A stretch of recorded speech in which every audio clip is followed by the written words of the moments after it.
ETF index mutual funds నేర్చుకుని stock మార్కెట్లో రాణించాలనుకుంటున్నారా? వెంటనే ఈ నెంబర్కి కాల్ చేయండి.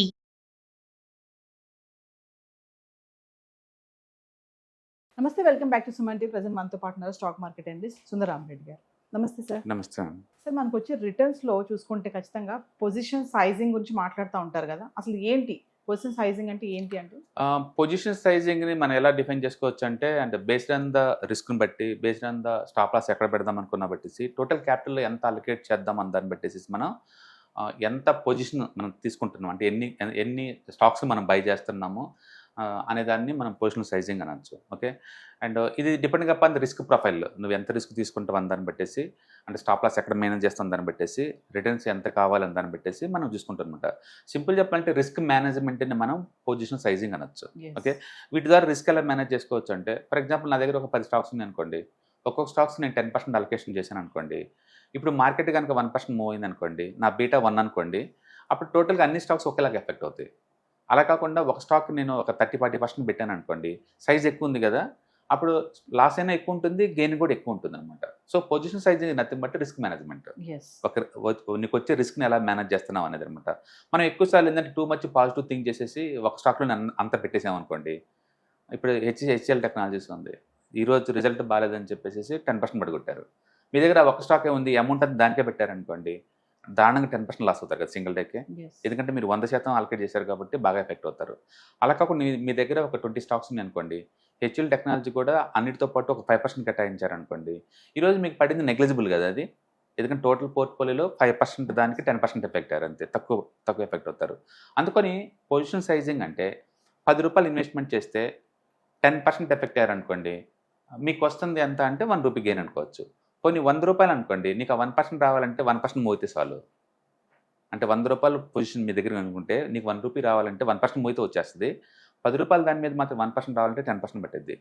ఎక్కువ మంది మల్టీ బ్యాగర్ అని చెప్పేసి ఉన్న స్టాక్స్లో ఏదో ఒక దాని మీద పెట్టేస్తారు. అది ఈవెన్ 10x 20x అయినా నిజంగా డబ్బు వస్తుంది అంటే రాదండి. ఎందుకంటే మనం తక్కువ అలొకేట్ చేశారనుకోండి, నీకు అమౌంట్ పెద్ద రాదు. కొంతమంది నా స్టాక్ డబుల్ అయింది, త్రిబుల్ అయింది అంటారు. మ్యాటర్ డబుల్ అయింది, త్రిబుల్ అయిందా కాదు, నువ్వు ఎంత ఇన్వెస్ట్ చేసావు దాంట్లో మ్యాటర్. మనం దాంట్లో తక్కువ ఇన్వెస్ట్ చేసాం అనుకోండి, అంటే పొజిషన్ సైజ్ తక్కువ ఉందనుకోండి, నీకు అంత గిట్టుబాటు అవ్వదు స్టాక్ డబుల్ అయినా కూడా. అలాగే పొజిషన్ సైజ్ ఎక్కువ ఉందనుకోండి, ఎక్కువ గిట్టుబాటు అవుద్ది. రిటైలర్స్కి ఎందుకు మ్యూచువల్ ఫండ్స్ కలిపి ఫోకస్ చేయాలంటే రీజన్ ఏంటంటే, మ్యూచువల్ ఫండ్స్ లోపల స్టాక్స్ డిఫరెంట్ స్టాక్స్ ఒక 40-50 ఉంటాయి కదా యావరేజ్ మీద. అన్ని స్టాక్స్ మీద ఏమవుతుందంటే రిస్క్ తగ్గిపోద్ది కదా, అండ్ రివార్డ్ కూడా ఆటోమేటిక్గా కన్జర్వేటివ్గా అయిపోతావు. బట్ ఏదైనా సరే రిస్క్ బాగా డౌన్ అవుద్ది నీకు, ఎందుకంటే సైజు వాళ్ళు ప్రాపర్గా మేనేజ్ చేస్తున్నారు కాబట్టి. అందుకని మీరు స్టాక్స్ కనుక తీసుకుంటే రీజనబుల్ రిటర్న్స్ రావాలి అనుకుంటే సైజ్ ఎక్కువ ఉండాలి, పొజిషన్ సైజ్ ఎక్కువ ఉండాలి. బట్ అదే టైంలో పొజిషన్ సైజ్ ఎక్కువ అవడం వల్ల స్టాప్ లాస్ ఎక్కువ ఉంటుంది, రిస్క్ ఎక్కువ ఉంటుంది, అన్నీ ఎక్కువ ఉంటుంది అనమాట. అందుకే కొంతమంది ఏమో కాన్సన్ట్రేటెడ్ ఇన్వెస్ట్మెంట్ స్ట్రాటజీ తీసుకుంటారు. అంటే వాళ్ళు ఏంటంటే జనరల్గా ఒక 5 to 10 స్టాక్స్ పెట్టుకుంటారు, ఒక్కొదానికి 20-30% అలొకేట్ చేస్తారు. కొంచెం మూవ్ జరిగినా సరే నీకు మనీ బాగా వస్తుంది. ఈవెన్ 1% మూవ్ జరిగినా గిట్టుబాటు అవుతుంది, ఎందుకంటే తక్కువ స్టాక్స్ ఉన్నాయి కాబట్టి. కొంతమంది ఏం చెప్తుంటే టూ మచ్ డైవర్సిఫికేషన్ చేస్తారు, టూ మచ్గా అంటే 20-30 స్టాక్స్ అలా తీసుకుంటారు. అని తీసుకున్నప్పుడు ఏమవుతుందంటే అది ఈవెన్ 100% మూవ్ అయినా సరే నీకు పెద్ద గిట్టుబాటు అవ్వదు. ఏదో ఒక స్టాకే మూవ్ అవుతుంది, బట్ అలొకేషన్ పెద్ద లేదు కదా, అంత వర్త్ కాదనమాట. అందుకని ట్రేడింగ్ పాయింట్ ఆఫ్లో సైజు ఒకే దాని మీద ఫోకస్ చేయకుండా ఉంటే ఎంత ఇంపార్టెంటో, అదే టైంలో టూ మచ్ డైవర్సిఫికేషన్ చేయకుండా ఉంటే కూడా అంతే ఇంపార్టెంట్ అనమాట. అందుకని స్టాక్ ఎంత మూవ్ అయింది అనేది ఇంపార్టెంట్ కాదు, నువ్వు పొజిషన్స్ ఎంత సైజ్ మెయింటైన్ చేస్తాం అనేది చాలా ఇంపార్టెంట్ అనమాట.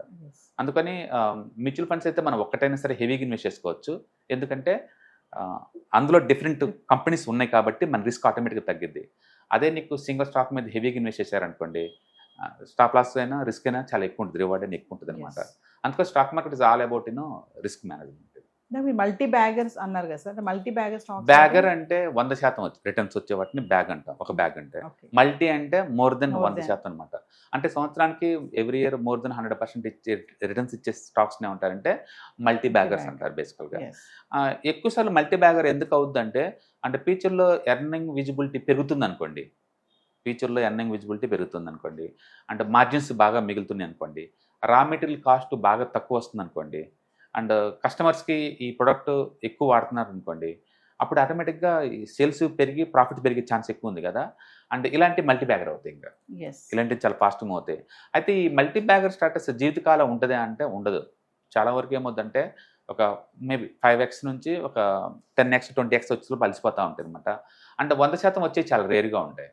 ఏదైనా కానీ కంపెనీ చిన్నగా ఉండి, అంటే మేబీ 1000 కోట్లు 2000 కోట్లు 3000 కోట్లు ఇలా తక్కువ ఉండి, పీఈ రీజనబుల్గా ఉండి, మేబీ 15p 20p ఇలా ఉండి, అండ్ కంపెనీ యూనిక్నెస్ ఏదో ఒకటి ఉంటే ఓకే, అండ్ రెవెన్యూ గ్రోత్ కనుక ఇయర్లీ యావరేజ్ మీద ఒక 30-40% అలా రెవెన్యూ గ్రోత్ కనుకుంటే అవన్నీ కూడా మల్టీ బ్యాగర్ అయ్యే ఛాన్స్ ఎక్కువ ఉంటుంది. ఎస్. ఓకే, ఆ మూమెంటం, ఆ ప్రాఫిటబిలిటీ ఎంతకాలం కంటిన్యూ చేస్తే అంత స్పీడ్గా మూవ్ అవుతూ ఉంటుంది అనమాట.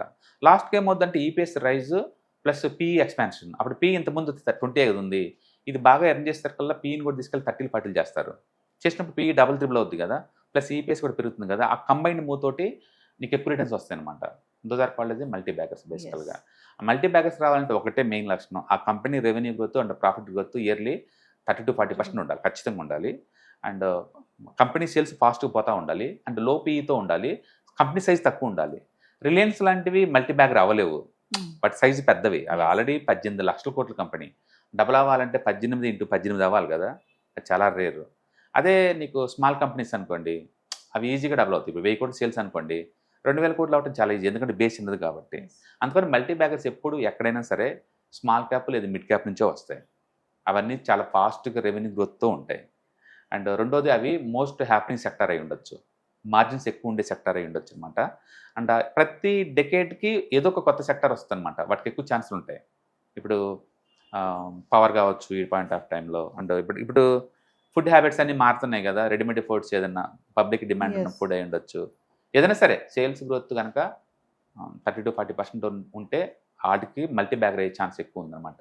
కాబట్టి low equity base plus small cap company plus and moat ఏదో ఒకటి ఉండాలి, యూనిక్నెస్ ఏదో ఒకటి ఉన్న కంపెనీ మల్టీ బ్యాగర్ అయ్యే ఛాన్స్ ఎక్కువ ఉంటుంది. రిస్క్ ఎక్కువ, రివార్డ్ ఎక్కువ basically strategy. Thank you sir. Hi, markets చాలా వాలటిలిటీ ఉన్నాయని భయపడుతున్నారా? మార్కెట్ ఆల్ టైమ్ హైలో ఉందని దూరంగా ఉండాలనుకుంటున్నారా? ఏది రైట్ టైం మార్కెట్లో ఎంటర్ అవడానికి, ఏది బెస్ట్ టైం మార్కెట్లోంచి బయటకు పోవడానికి తెలుసుకోవాలనుకుంటున్నారా? మార్కెట్లో mutual funds, ETFs, index funds ద్వారా మనీ మేక్ చేద్దాం అనుకున్నారా? ఇలాంటి మీ డౌట్స్ కి క్లారిఫికేషన్ కోసం ఈ webinar. ETFs, index funds and mutual funds కోర్సులో జాయిన్ అవ్వండి, మీ డౌట్స్ క్లారిఫికేషన్ చేసుకోండి.